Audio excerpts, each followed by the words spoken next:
Seja bem-vindo a um papo psicológico, um verdadeiro papo cabeça. Se você tem dúvidas, aqui é o lugar porque Freud explica. Hoje vamos falar através do uso da inteligência artificial com Sigmund Freud no Papo do Além. Seja bem-vindo, Freud. Muito obrigado, Fabrício. É um prazer estar aqui, ainda que de uma maneira inusitada. Estou ansioso para discutir os mistérios da mente humana e como minha teoria psicanalítica continua a influenciar a psicologia moderna. Por favor, comece com sua primeira pergunta. Eu gostaria de saber o que motivou você a desenvolver essa teoria psicanalítica, como você falou, e como é que foi o processo de criação dessa teoria como uma abordagem terapêutica. Bem, meu caro Fabrício, minha motivação para desenvolver a psicanálise surgiu do desejo de compreender as camadas mais profundas da mente humana, especialmente aquelas que estão além da consciência. Comecei minha carreira como neurologista, mas logo percebi que muitos distúrbios não podiam ser explicados apenas por fatores fisiológicos. Através do estudo de casos clínicos e da observação de pacientes com histeria, percebi que os sintomas muitas vezes tinham raízes em conflitos psíquicos inconscientes. O processo de criação da psicanálise foi um longo caminho de experimentação e refinamento. Comecei usando a hipnose, mas logo descobri que a associação livre era o método mais eficaz para explorar os pensamentos e desejos reprimidos dos pacientes. Através dessa técnica, desenvolvi conceitos fundamentais como o inconsciente, a repressão e a transferência, que se tornaram pilares da minha abordagem terapêutica. Vamos então falar um pouco de conceitos. Você já citou 3 aí. Você poderia rapidamente dar uma definição curta e concisa sobre cada um desses conceitos? Certamente, Fabrício. Vamos lá. Inconsciente. O inconsciente é uma parte da mente que contém pensamentos, desejos e memórias que estão fora do nosso alcance consciente. Esses conteúdos reprimidos influenciam nossos comportamentos e emoções sem que estejamos cientes. Repressão. A repressão é um mecanismo de defesa pelo qual pensamentos e desejos inaceitáveis ou dolorosos são excluídos da consciência e mantidos no inconsciente. Isso pode levar a conflitos internos que se manifestam como sintomas psicológicos. Transferência. A transferência é um fenômeno pelo qual os pacientes projetam sentimentos e atitudes relacionados a figuras importantes de seu passado, como pais, no terapeuta. Isso permite que esses sentimentos sejam explorados e trabalhados no contexto terapêutico. Uma dúvida que eu tenho e que eu já ouvi falar a respeito da sua forma de agir ou até de explorar um pouco do inconsciente é a respeito dos sonhos. É possível usar os sonhos para conhecer o inconsciente de uma pessoa? Sim, Fabrício. Os sonhos são uma via privilegiada para acessar o inconsciente. Em minha obra A Interpretação dos Sonhos, propus que os sonhos são uma manifestação dos desejos reprimidos. Durante o sono, a censura da mente consciente é relaxada, permitindo que desejos e conflitos inconscientes se expressem simbolicamente nos sonhos. Através da análise dos sonhos, podemos desvendar esses conteúdos ocultos e obter insights sobre os conflitos e desejos do indivíduo. A interpretação dos sonhos requer uma compreensão dos símbolos oníricos e do contexto pessoal do sonhador, tornando-se uma ferramenta valiosa na terapia psicanalítica. Deve ser bem maluco, porque cada coisa que eu sonho você não faz ideia, Freud. É tão difícil de entender como é que aquilo se relaciona. Eu vejo um monte de memórias, um monte de coisas que eu estou vivenciando, mas é difícil interpretar, hein? Compreendo, Fabrício. A interpretação dos sonhos pode ser realmente desafiadora, pois eles são repletos de simbolismos e metáforas que nem sempre são óbvios. Além disso, os sonhos misturam elementos de nossas experiências diárias com desejos inconscientes, tornando a tarefa de interpretá-los ainda mais complexa. Na psicanálise, procuramos entender o contexto de vida do sonhador, suas emoções e associações pessoais para decifrar os significados ocultos dos sonhos.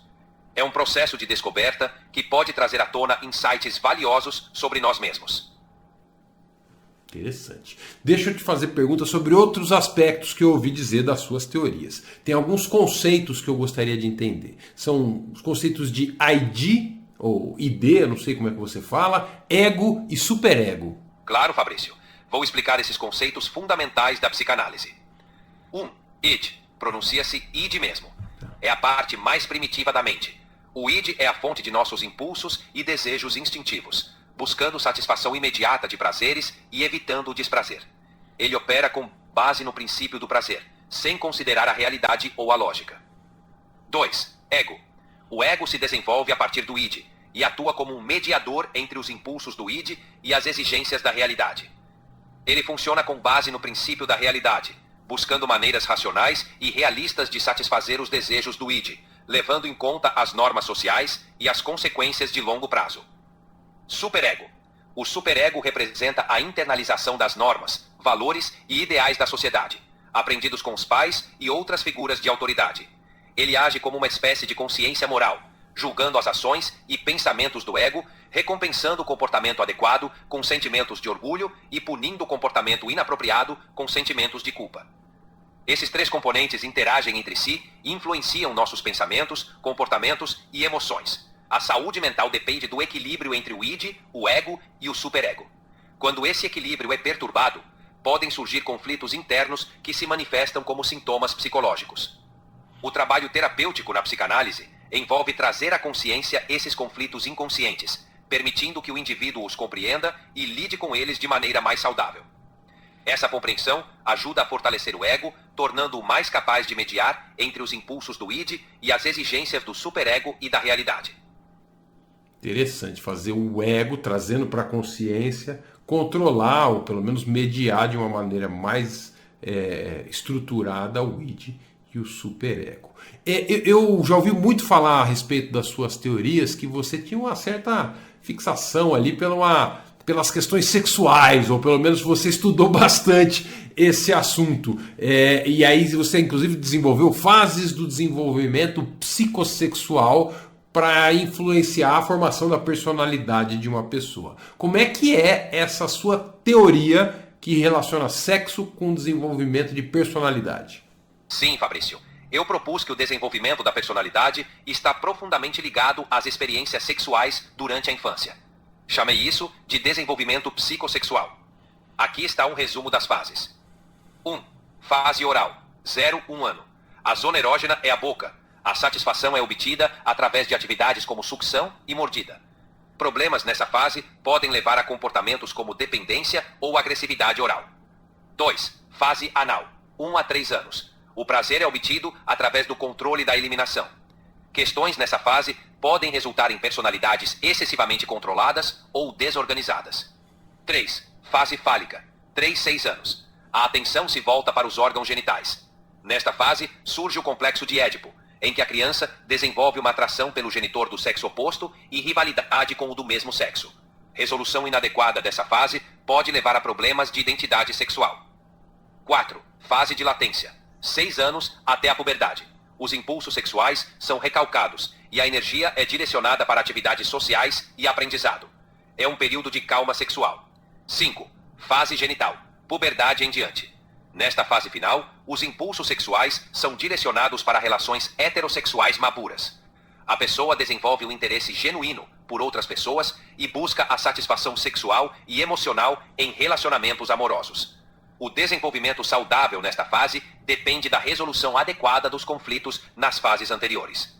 Essas fases do desenvolvimento psicossexual sugerem que experiências e conflitos em cada fase podem ter um impacto duradouro na personalidade e na vida sexual de uma pessoa.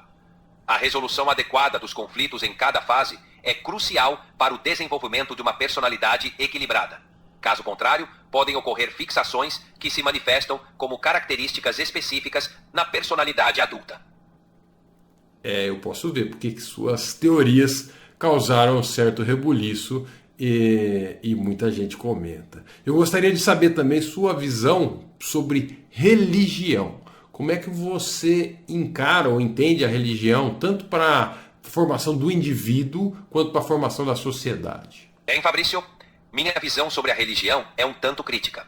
Em meu livro, O Futuro de uma Ilusão, argumentei que a religião é uma construção humana, uma ilusão que surge da necessidade de proteção e conforto diante das forças incontroláveis da natureza e dos dilemas existenciais. A religião, sob essa perspectiva, funciona como uma espécie de neurose coletiva, oferecendo respostas e consolo, mas também limitando o desenvolvimento do pensamento crítico e da autonomia individual. Para o indivíduo, a religião pode oferecer um sentido de pertencimento e segurança, mas também pode levar a uma dependência excessiva de autoridades religiosas e dogmas, suprimindo a liberdade de pensamento. Na sociedade, a religião tem desempenhado um papel duplo. Por um lado, promovendo coesão social e valores compartilhados. Por outro, causando divisões, intolerância e conflitos. Eu vi a religião como um fenômeno complexo, com aspectos tanto positivos quanto negativos, mas acreditava que a humanidade poderia superar sua dependência dela através do avanço do conhecimento científico e da racionalidade. Certo. Será que a ciência pode se tornar uma nova religião? Essa é uma questão interessante. Fabrício, a ciência, por sua natureza, difere fundamentalmente da religião. Enquanto a religião se baseia na fé, em dogmas e em verdades absolutas, a ciência é fundamentada no método empírico, na observação, experimentação e revisão contínua de teorias com base em novas evidências. No entanto, algumas pessoas podem ver a ciência como uma fonte de respostas e um guia para entender o mundo, atribuindo-lhe um papel semelhante ao da religião. Porém, a ciência não oferece conforto emocional ou propósito de vida de maneira inerente, como muitas religiões fazem. A ciência pode influenciar profundamente a visão de mundo das pessoas e oferecer uma estrutura para entender a realidade, mas é improvável que se torne uma nova religião no sentido tradicional. A ciência e a religião abordam questões fundamentalmente diferentes e têm propósitos distintos na vida das pessoas. Muito bom. Eu entendo que a sua psicanálise é baseada na ciência. Como é que você enxerga hoje a psicanálise? Como é que você enxerga a evolução da psicanálise desde a sua criação até os dias atuais? A psicanálise, desde sua criação, passou por muitas transformações e evoluiu em várias direções. Quando desenvolvi a psicanálise, baseei-me em observações clínicas e no método científico da época, mas ela sempre foi criticada por sua subjetividade e dificuldade em ser testada empiricamente. Ao longo do tempo, a psicanálise se diversificou em diferentes escolas e abordagens, como a psicologia do ego, a psicologia analítica de Jung e as teorias das relações objetais. Ela também se integrou com outras disciplinas, como as neurociências e a psicologia cognitiva, buscando evidências empíricas para alguns de seus conceitos. Hoje, a psicanálise é vista por alguns como uma forma válida de terapia e compreensão da mente humana, enquanto outros a criticam por sua falta de rigor científico. Ela continua a influenciar a cultura, a arte e outras áreas da psicoterapia, mas seu papel e relevância variam conforme a perspectiva de cada profissional ou estudioso. A psicanálise se mantém como uma abordagem complexa e em constante evolução no campo da saúde mental. Dentro dessa linha da saúde mental, para a gente encerrar esse nosso papo, que conselhos você daria para que uma pessoa hoje possa ter uma vida psicológica saudável? Claro, Fabrício. Aqui vão alguns conselhos baseados na psicanálise para uma vida psicológica mais saudável. Primeiro, autoexploração. Invista tempo em conhecer a si mesmo. Reflita sobre seus pensamentos, emoções e comportamentos para entender suas motivações mais profundas. 2. Aceitação do passado. Reconheça a influência do seu passado e trabalhe para resolver conflitos não resolvidos. A terapia pode ser útil para explorar e compreender essas questões. Equilíbrio emocional. Busque um equilíbrio entre os desejos e as exigências da realidade. Desenvolva estratégias saudáveis para lidar com o estresse e as emoções negativas. 4. Relacionamentos saudáveis. Construa relações baseadas na confiança e no respeito mútuo.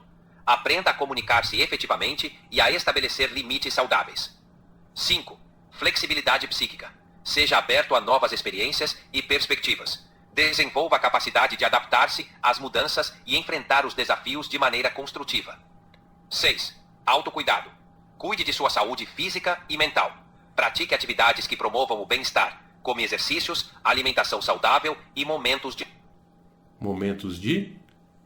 lazer. Por fim, encontre um propósito ou sentido para a sua vida, seja através do trabalho, hobbies ou relações. Ter um objetivo maior pode trazer motivação e satisfação. Lembre-se, cada pessoa é única, e o que funciona para um pode não funcionar para outro. A busca por uma vida psicológica saudável é um processo contínuo de aprendizado e crescimento. Muito obrigado, Freud, por essa entrevista. Foi muito engrandecedora. Obrigado pelas suas explicações. Foi um prazer, Fabrício.